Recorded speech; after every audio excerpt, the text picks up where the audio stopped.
Capítulo 1. Meu primeiro encontro com Andrew Carnegie.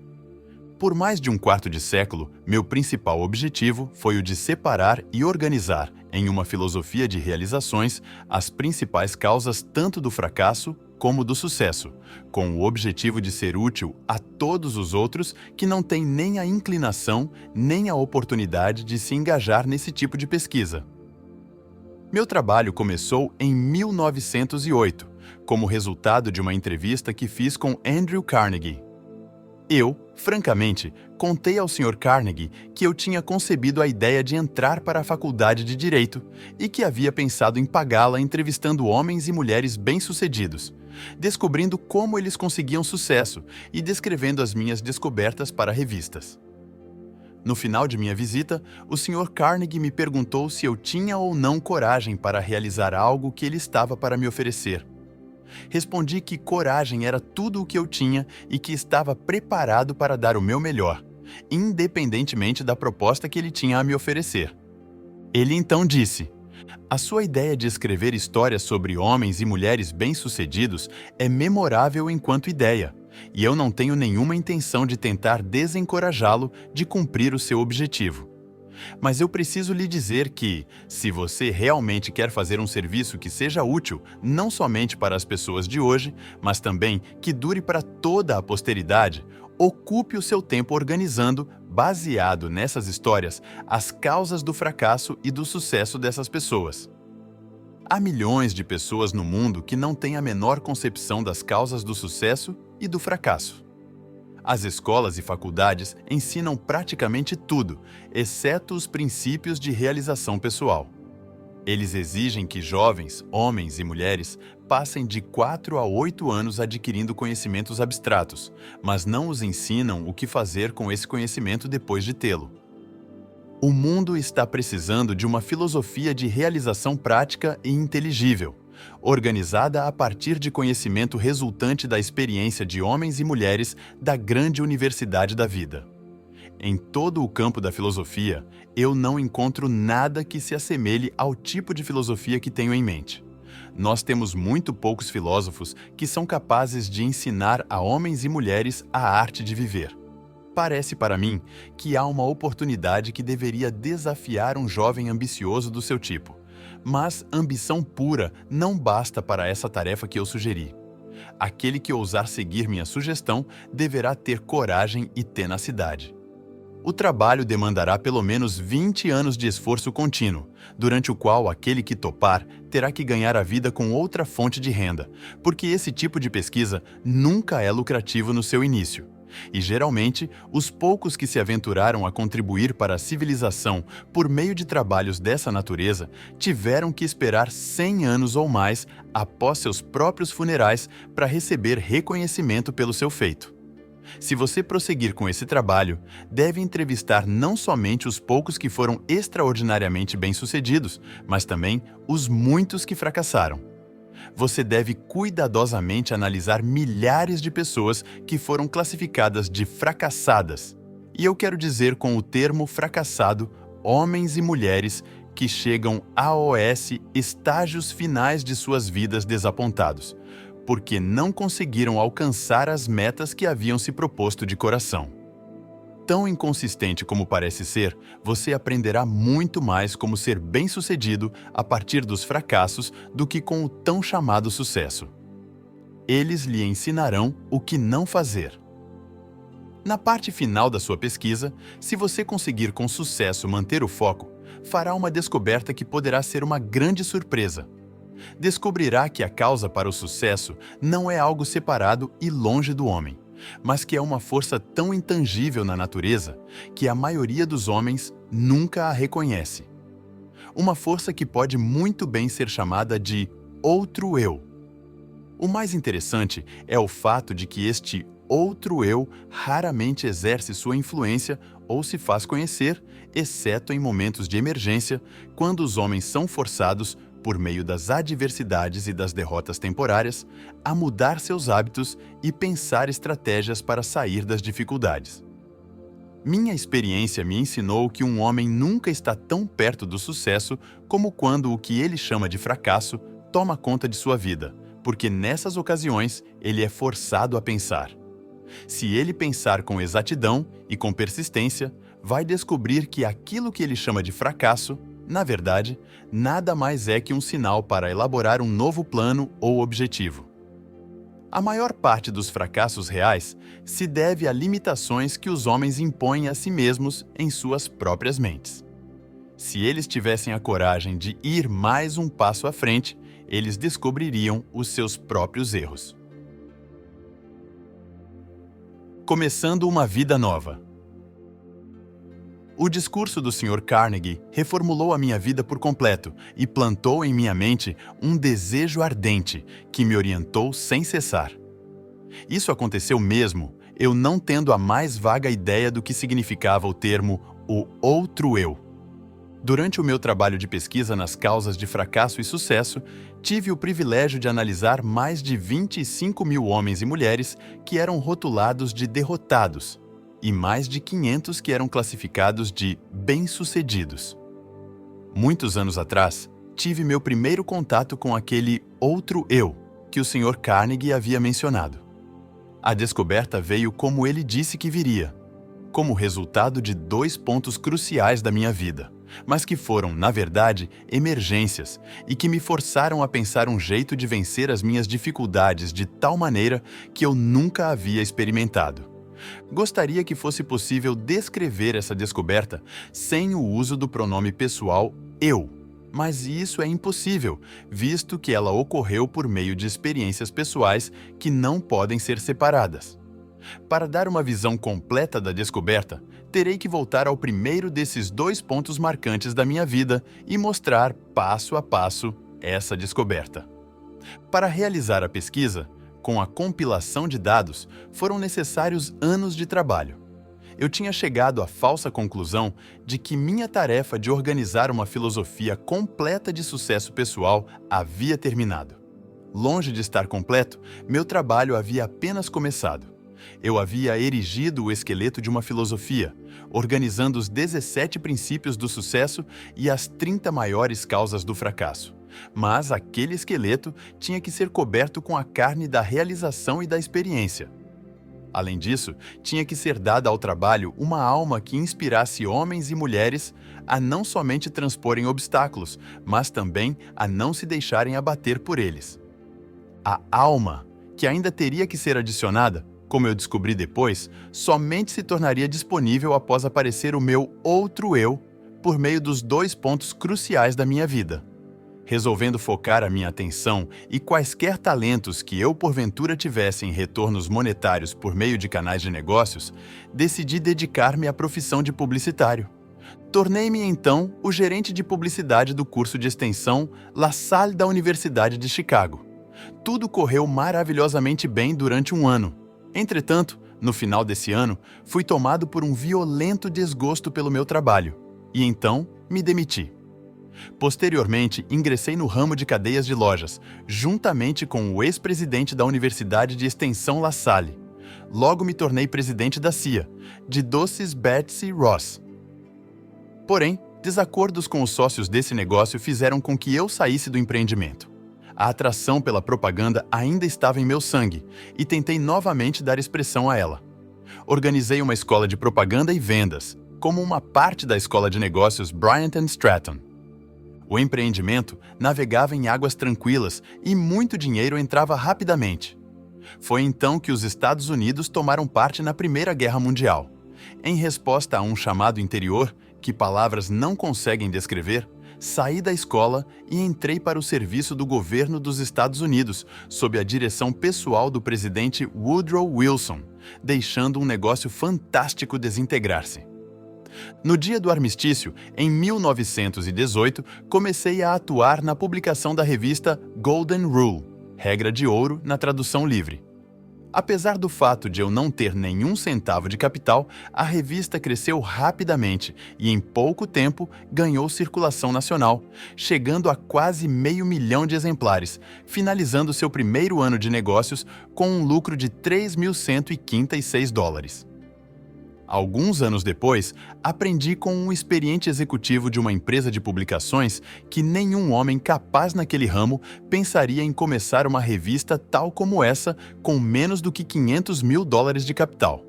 A revista Golden Rule e eu estávamos destinados a nos separar. Quanto mais sucesso alcançávamos, mais descontente eu me tornava. Até que, finalmente, devido a um acúmulo de perturbações causadas por sócios no negócio, dei a revista como um presente a eles e deixei o negócio. Com essa atitude, provavelmente joguei fora uma pequena fortuna. Logo após, organizei uma escola de treinamento para vendedores. Minha primeira missão era treinar um exército de vendas de 3.000 pessoas para uma rede de lojas. Receberia $10 para cada vendedor que frequentasse a minha aula. Dentro de 6 meses, esse trabalho havia me rendido um pouco mais de $30 mil. O sucesso, em termos financeiros, estava coroando meus esforços com abundância. Novamente, meu espírito estava descontente. Eu não estava feliz.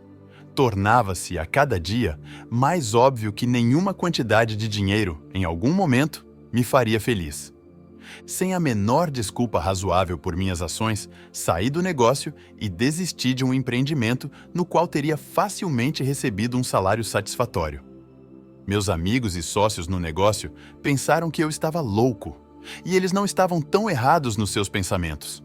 No fundo, eu estava inclinado a concordar com eles, mas parecia que não havia nada que eu pudesse fazer para mudar de ideia. Procurava pela felicidade e ainda não a tinha encontrado. Pelo menos, essa é a única explicação que eu poderia oferecer para justificar as minhas atitudes um tanto quanto inusitadas. Qual o homem que realmente conhece a si mesmo? Isso aconteceu no final do outono de 1923.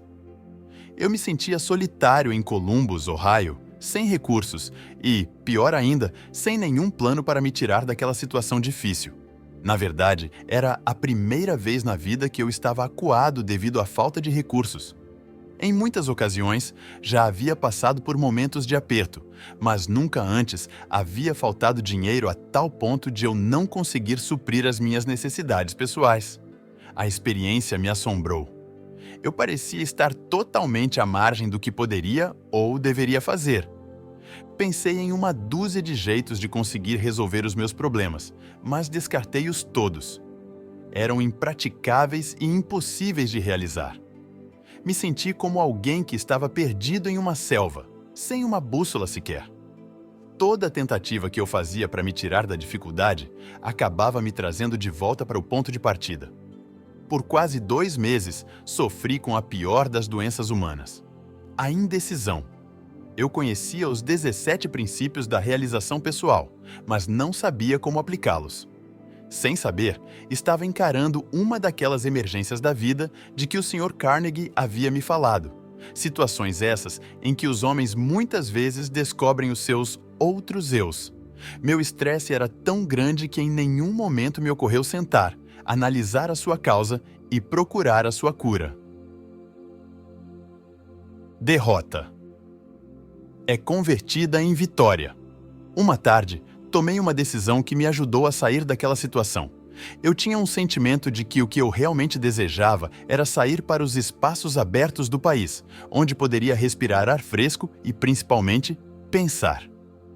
Comecei a caminhar e já havia percorrido mais ou menos 7 ou 8 milhas quando, de repente, me vi parado. Por muitos minutos, fiquei ali como se estivesse com os pés colados. Tudo na minha volta tornou-se escuro. Eu podia ouvir o som estridente de alguma forma de energia que estava vibrando em uma frequência muito alta. Então meus nervos se aquietaram, meus músculos relaxaram e uma grande calma tomou conta de mim.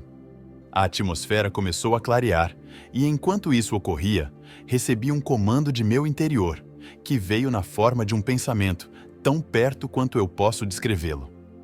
O comando era tão claro e distinto que não havia meios de eu não entendê-lo. Na essência, ele disse: chegou o momento de você completar a filosofia de sucesso que você começou, seguindo a sugestão de Carnegie. Volte para casa de uma vez por todas e comece a transferir os dados que você juntou da sua própria mente, transformando-os em manuscritos. O meu outro eu havia acordado. Por alguns minutos, permaneci aterrorizado. Essa experiência não era parecida com nada que eu houvesse experimentado antes. Eu virei e caminhei rapidamente até chegar em casa. Quando me aproximei de casa, vi meus 3 filhos olhando pela janela para as crianças do vizinho, que estavam decorando uma árvore de Natal. Então, me lembrei que era véspera de Natal. Para completar, me dei conta, com um sentimento de pura tristeza, tal qual eu jamais havia experimentado, de que não haveria árvore de Natal na nossa casa. O olhar de desapontamento no rosto das minhas crianças me fez lembrar desse fato com muita dor. Entrei em casa, sentei em frente à minha máquina de escrever e comecei de uma vez por todas a transcrever todas as descobertas que eu havia feito relacionadas às causas de sucesso e fracasso. No instante em que coloquei a primeira folha de papel na máquina, fui interrompido pelo mesmo sentimento estranho que havia me ocorrido algumas horas antes. E este pensamento passou de forma muito clara na minha mente. Sua missão nesta vida é completar a primeira filosofia de sucesso e realização pessoal. Você tem tentado em vão escapar da sua tarefa, cada esforço trazendo fracasso para você. Você está procurando pela felicidade. Aprenda esta lição de uma vez por todas. Você somente achará a alegria ajudando outros a encontrá-la. Você tem sido um estudante teimoso. Você tinha que ser curado da sua teimosia por meio de desapontamentos sucessivos. Dentro de poucos anos, o mundo todo começará uma experiência na qual milhões de pessoas que necessitam desta filosofia terão acesso a ela, justamente devido a esse direcionamento que você recebeu para completá-la. A sua grande oportunidade de achar a felicidade prestando um serviço útil terá chegado. Vá trabalhar e não pare até que você tenha completado e publicado os manuscritos que você começou. Eu estava consciente de ter chegado ao final do arco-íris da vida e estava feliz. A dúvida aparece. O feitiço, se é que essa experiência pode ser assim chamada, passou. Comecei a escrever e pouco depois fui sugestionado pela minha razão e pensei que talvez eu estivesse entrando numa missão estúpida. A ideia de que um homem que estava em plena depressão e praticamente falido pudesse escrever uma filosofia de sucesso pessoal me parecia tão fantasiosa que ri vigorosamente e acabei dando gargalhadas. Me arrumei na cadeira, passei os dedos pelo meu cabelo e tentei criar um álibi que justificaria à minha própria mente que eu deveria tirar o papel da máquina de escrever antes de começar. Mas a vontade de continuar era muito mais forte do que o desejo de desistir, e acabei me reconciliando com a minha tarefa e segui em frente. Olhando para os eventos passados, agora sob a ótica de tudo o que aconteceu, posso ver que essas pequenas experiências de adversidade pelas quais passei foram entre as mais enriquecedoras e lucrativas de todas as minhas vivências. Elas, na verdade, foram bênçãos, porque me forçaram a continuar um trabalho que finalmente me trouxe uma oportunidade para me fazer mais útil ao mundo do que eu jamais teria sido caso tivesse sido bem-sucedido em quaisquer dos planos ou objetivos anteriores. Por quase 3 meses, trabalhei nesses manuscritos, finalizando-os durante o começo de 1924. Assim que os completei, me senti novamente compelido a voltar ao grande jogo dos negócios americanos. Sucumbindo ao meu desejo, comprei a Faculdade de Negócios Metropolitana em Cleveland, Ohio, e comecei a organizar os planos para aumentar a sua capacidade. No final de 1924, tínhamos nos desenvolvido e expandido, adicionando novos cursos. Havíamos dobrado os números, considerando o melhor momento que a escola já tinha vivido. Novamente, o germe do descontentamento começou a se fazer sentir em meu sangue. Mais uma vez, eu sabia que não poderia achar a felicidade nesse tipo de empreendimento. Repassei o negócio AOS meus sócios e fui para a plataforma de palestras, falando sobre a filosofia de realização e sucesso pessoal para a organização pela qual eu havia devotado tantos dos meus anos anteriores. Uma noite estava marcado para eu palestrar em Canton, Ohio. O destino, ou o que quer que algumas vezes pareça moldar o futuro dos homens, não importasse o quanto eu tentasse lutar contra ele, novamente me colocou cara a cara com uma nova e muito dolorosa experiência. No meu auditório em Canton estava sentado Don R. Mallett, responsável pela publicação do Canton Daily News. O Sr. Mallett ficou tão interessado na filosofia de realização e sucesso pessoal da minha palestra naquela noite que me convidou para visitá-lo no dia seguinte.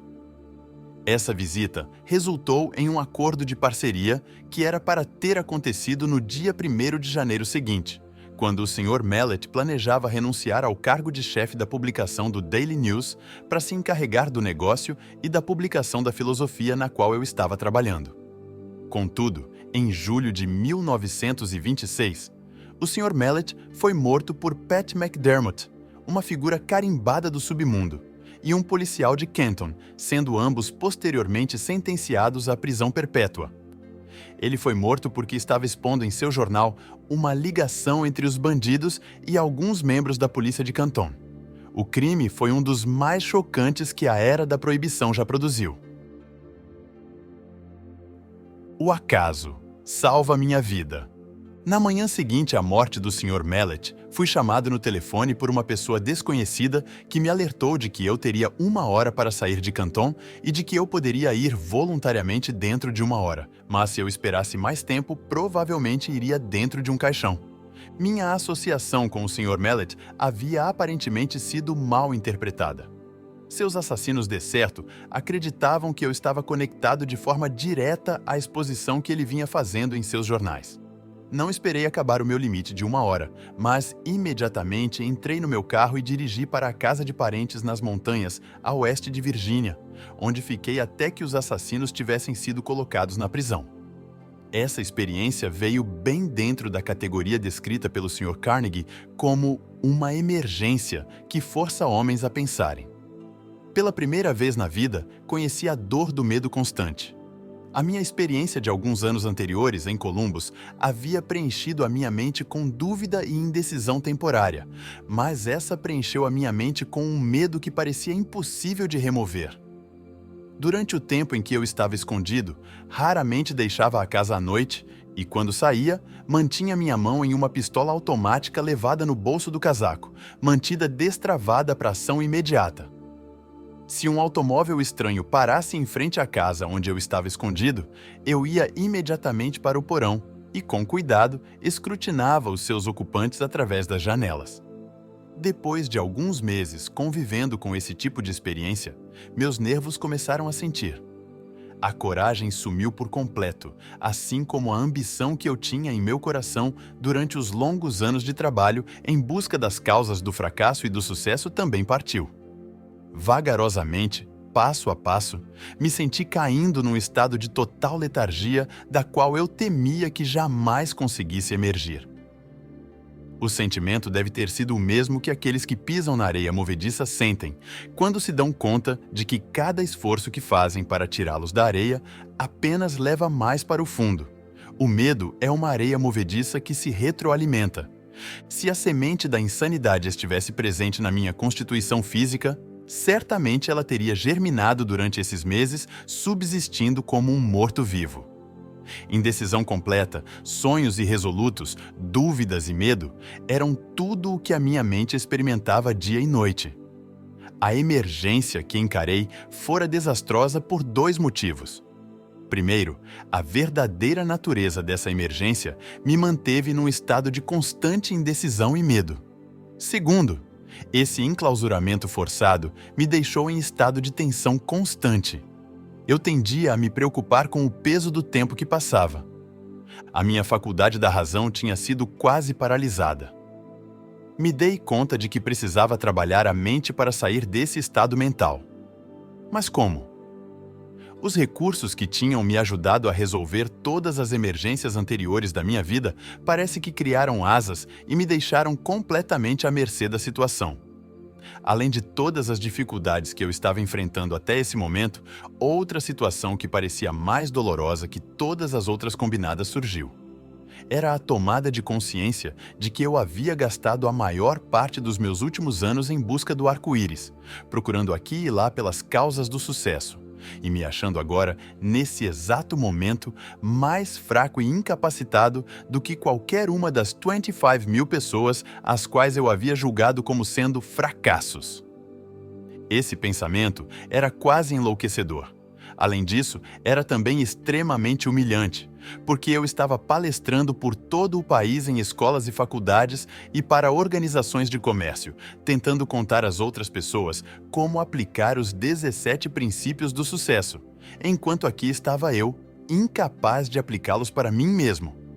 Estava certo de que nunca mais poderia encarar o mundo com um sentimento de confiança. Toda vez em que me olhava no espelho, notava uma expressão de desgosto próprio na minha face, e frequentemente disse coisas ao homem no espelho que não devem ser escritas. Eu havia começado a tomar o lugar na categoria dos charlatões que oferecem a outros um remédio para a cura que eles não conseguem aplicar com sucesso a si mesmos. Os criminosos que assassinaram o Sr. Mallet foram julgados e mandados para a prisão perpétua. Por isso, seria perfeitamente seguro, considerando onde eles estavam, sair do meu esconderijo e, novamente, tocar o meu trabalho. Contudo, não conseguia sair, porque agora encarava circunstâncias mais aterrorizantes do que aquela que havia sido criada pelos assassinos. A experiência destruíra qualquer tipo de iniciativa que eu havia tido. Eu sentia uma influência de tal modo depressiva que tudo parecia um pesadelo. Estava vivo e poderia me mover, mas não conseguia pensar em um único movimento por meio do qual eu pudesse continuar a procurar pela meta que eu tinha estipulado para mim mesmo, baseado na sugestão do Sr. Carnegie. Estava rapidamente me tornando indiferente não apenas a mim mesmo, mas, pior ainda, começava a me tornar mal-humorado e irritado com aqueles que haviam me oferecido abrigo durante a minha emergência. Encarei a maior emergência da minha vida. A menos que tenha passado por uma experiência similar, você não consegue imaginar como me senti. Tais experiências não conseguem ser descritas. Para serem entendidas, devem ser sentidas. O momento mais dramático da minha vida. A virada veio de repente, no outono de 1927, mais de um ano após o incidente de Canton. Deixei a casa em uma noite e caminhei para o prédio da escola pública que se situava no topo de uma montanha acima da cidade. Eu havia chegado a uma decisão de lutar contra tudo aquilo antes que a noite acabasse. Comecei a caminhar em volta do edifício, tentando forçar meu cérebro confuso a pensar com clareza. Devo ter dado centenas de voltas ao redor do prédio antes que qualquer coisa que se assemelhasse a um pensamento organizado pudesse cruzar a minha mente. Enquanto caminhava, repetia constantemente para mim mesmo: existe uma saída, e vou achá-la antes de voltar para casa. Devo ter repetido essa frase 1000 vezes. Além disso, estava decidido a fazer exatamente o que eu estava dizendo a mim mesmo. Estava totalmente desgostoso comigo mesmo, mas ensaiei uma esperança de salvação. Então, como um raio que cai de um céu claro, uma ideia explodiu em minha mente com tal força que o impulso fez com que meu sangue subisse e descesse das minhas veias de forma abrupta. Este é o seu período de teste. Você foi reduzido à pobreza e humilhado para que pudesse ser forçado a descobrir o seu outro eu. Pela primeira vez em anos, recordei o que o Sr. Carnegie dissera sobre esse outro eu. Nesse momento, lembrei-me de que ele havia dito que eu descobriria esse outro eu no final do meu trabalho de pesquisa pelas causas de fracasso e sucesso. E ainda recordei que ele disse que a descoberta normalmente viria como resultado de uma emergência, quando homens são forçados a mudar os seus hábitos e pensar formas de sair da dificuldade. Continuei caminhando ao redor da escola, só que agora eu estava flutuando. Inconscientemente, parecia saber que estava para ser liberado da prisão que havia feito a mim mesmo. A partir desse momento, me dei conta de que essa grande emergência havia me trazido uma oportunidade não somente para descobrir o meu outro eu, mas também para testar a eficácia da filosofia de sucesso que eu vinha ensinando a outros como sendo algo palpável e realizável. Brevemente, eu saberia se ela funcionaria ou não. Tomei a decisão de que, se ela não funcionasse, eu queimaria todos os manuscritos e nunca mais me sentiria culpado por tentar provar a OS e outros que eles eram os mestres de seus destinos, os capitães de suas almas. A lua cheia estava recém cobrindo o topo da montanha. Eu nunca a havia visto brilhar tão intensamente antes. Enquanto a estava contemplando, outro pensamento cruzou a minha mente. Você tem mostrado às outras pessoas como dominar o medo e como sobrepujar as dificuldades que surgem nas emergências da vida.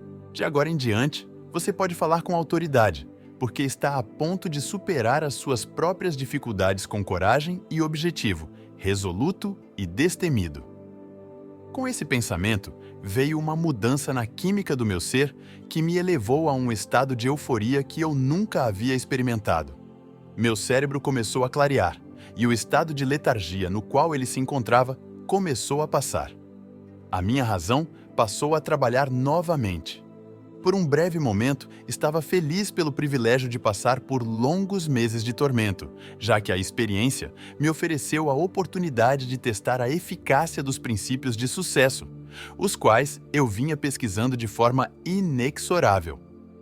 Quando esse pensamento surgiu, parei, uni os meus pés, saudei. Eu não sabia o que ou quem, e fiquei rigidamente em estado de meditação por muitos minutos. Isso parecia, de início, uma atitude boba, mas, enquanto eu estava lá de pé naquele estado, outro pensamento cruzou a minha mente em forma de uma ordem, que era tão breve e instantânea quanto uma ordem dada por um comandante militar a um subordinado. A ordem dizia: amanhã, entre no seu carro e dirija até a Filadélfia. Lá você receberá ajuda para publicar a sua filosofia do sucesso. Não havia nenhuma forma de explicação e qualquer tipo de modificação da ordem. Tão logo a recebi, caminhei de volta para casa. Fui para a cama e dormi profundamente com uma paz de espírito tal que não experimentava havia mais de um ano. Quando acordei na manhã seguinte, me levantei da cama e imediatamente comecei a fazer as malas para a viagem à Filadélfia. Minha razão me dizia que eu estava embarcando numa missão sem sentido. Quem eu poderia conhecer na Filadélfia que pudesse me ajudar financeiramente a publicar 8 volumes de livros a um custo de $25.000? Eu me questionei. Instantaneamente, ouvi em minha mente a resposta para essa questão de forma tão clara como se as palavras tivessem sido ditadas em meu ouvido. Você agora está seguindo ordens, em vez de ficar fazendo perguntas. O seu outro eu estará no comando durante toda essa viagem. Havia outra condição que parecia fazer a minha preparação para ir à Filadélfia algo que beirava o absurdo. Eu não tinha dinheiro. Esse pensamento mal me havia ocorrido quando meu outro eu explodiu, dando uma ordem enfática. Peça para o seu cunhado $50 e ele emprestará para você. A ordem parecia definitiva e final. Sem qualquer hesitação, segui as instruções. Quando pedi o dinheiro ao meu cunhado, ele disse: claro, certamente vou lhe emprestar os 50, mas, se você vai para tão longe, seria melhor levar $100. Agradeci a ele e disse que $50 seriam o suficiente. Sabia que não bastava, mas essa era a quantia que meu outro eu havia me ordenado a pedir, e foi exatamente isso que fiz. Eu estava bastante aliviado quando me dei conta de que meu cunhado não ia me perguntar por que eu estava indo para a Filadélfia. Se ele soubesse tudo o que havia passado pela minha mente na noite anterior, talvez pensasse que eu deveria ir para um hospital psiquiátrico em vez de sair em busca do pote de ouro no final do arco-íris. Meu outro eu assume o comando. Parti com a minha cabeça me dizendo que eu era um idiota e meu outro eu me ordenando a ignorar o desafio e seguir as instruções. Dirigi a noite inteira, chegando a Filadélfia na manhã seguinte. Meu primeiro pensamento foi o de procurar uma pensão onde eu pudesse alugar um quarto de $1 por dia.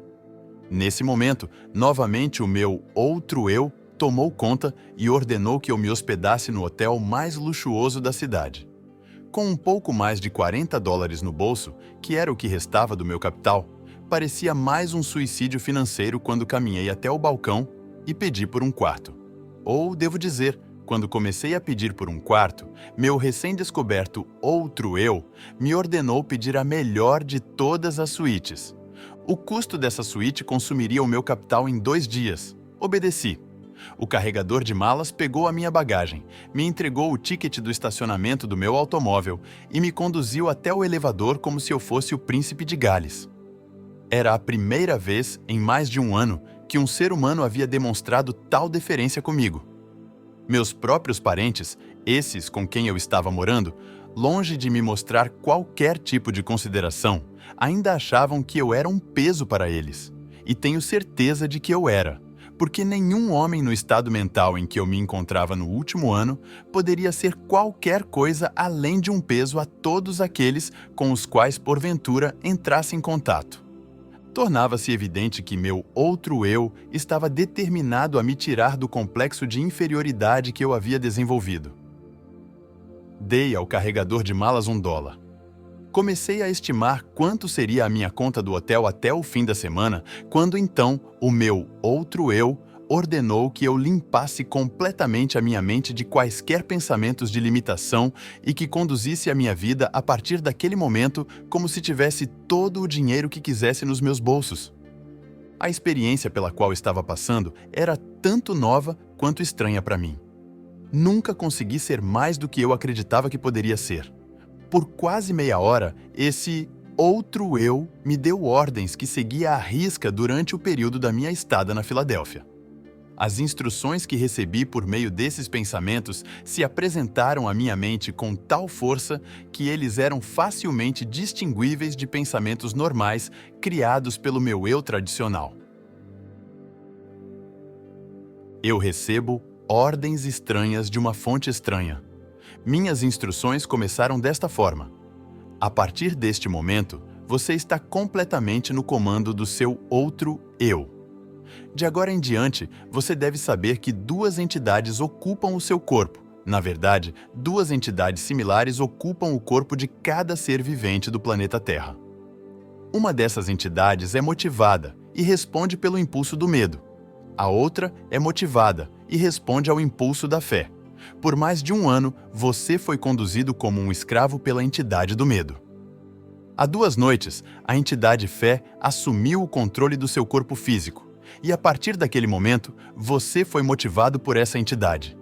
Por mera conveniência, você pode chamar essa entidade fé de seu outro eu. Ela não conhece limitações, não tem medos e não reconhece a palavra impossível. Você foi direcionado a selecionar esse ambiente de luxo em um bom hotel como um meio de desencorajar o retorno da entidade medo. Esse antigo eu, motivado pelo medo, não está morto.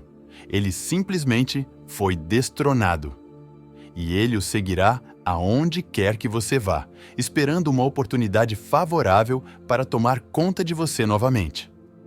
Ele somente pode tomar o controle de você por meio dos seus pensamentos.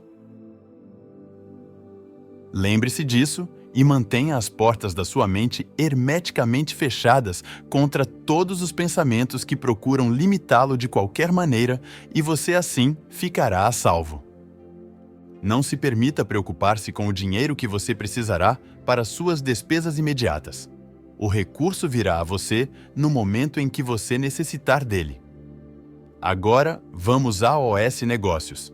Antes de qualquer coisa, você deve saber que a entidade fé, que agora está no comando do seu corpo, não faz nenhum tipo de milagre e também não trabalha em oposição a nenhuma das leis da natureza. Enquanto ela estiver no comando do seu corpo, ela o guiará sempre que você a chamar, por meio de impulsos de pensamentos que cruzarão pela sua mente e o ajudarão a realizar todos os seus planos da maneira mais natural, conveniente e lógica possível. Acima de qualquer coisa, tenha este fato claramente fixado na sua mente, que o seu outro eu não fará o trabalho por você, ele somente o guiará inteligentemente no caminho para você conquistar todos os seus objetivos e desejos. Esse outro eu o ajudará a transformar todos os seus planos em realidade. Além disso, você deve saber que ele começa sempre com o seu maior ou mais pronunciado desejo. Neste momento, O seu maior desejo, aquele que o trouxe até aqui, é publicar e distribuir os resultados da sua pesquisa nas causas de sucesso e fracasso. A sua estimativa é de que serão necessários aproximadamente $25 mil. Entre os seus conhecidos, há um homem que estará disposto a investir o capital necessário. Comece de uma vez a imaginar e focar no nome de todas as pessoas do seu círculo de conhecidos que poderiam de alguma maneira ser induzidas a fornecer a ajuda financeira de que você está precisando. Quando o nome da pessoa certa vier à sua mente, você a reconhecerá imediatamente. Entre em contato com essa pessoa e a ajuda que você procura será dada. Nos seus argumentos, contudo, apresente o seu pedido com uma terminologia tal que você usaria numa transação usual de negócios. Jamais, sob nenhuma hipótese, faça qualquer referência à descoberta desse seu outro eu. Se você violar essas instruções, será acometido por uma derrota temporária. O seu outro eu continuará no comando e permanecerá a guiá-lo enquanto você quiser fazer uso dele. Mantenha a dúvida, o medo e as preocupações e todos os pensamentos de limitação totalmente fora da sua mente. Isso é tudo para o momento. A partir de agora, você começará a se mexer por seu livre-arbítrio, precisamente da mesma maneira que você começou antes de descobrir o seu outro eu. Fisicamente, você é o mesmo que sempre foi, por isso ninguém reconhecerá nenhuma mudança em você. Olhei em volta do quarto, pisquei os olhos e, para ter certeza de que não estava sonhando, levantei e caminhei até um espelho e olhei para mim de perto. A expressão do meu rosto havia mudado de dúvida para coragem e fé. Não havia mais qualquer sinal de dúvida na minha mente, visto que o meu corpo físico estava sob uma influência muito diferente daquela que havia sido destronada 2 noites antes, enquanto eu caminhava na escola na West Virginia.